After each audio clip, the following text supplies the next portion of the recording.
In 1921, the Custom House was the headquarters of the Local Government Board for Ireland. On May 25th, roughly 120 non-uniformed IRA volunteers invaded the Custom House and overpowered the police guard.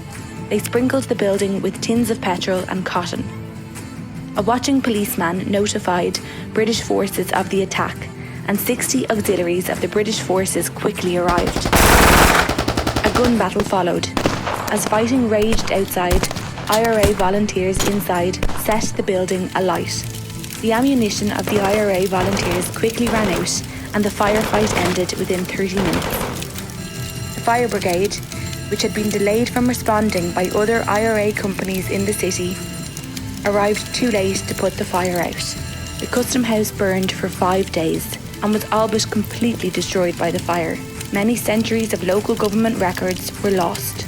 From the Republican point of view, the operation was successful for its propaganda value, but it had a heavy blow in terms of numbers lost, both killed and arrested. The Custom House was rebuilt after the end of the war in 1921.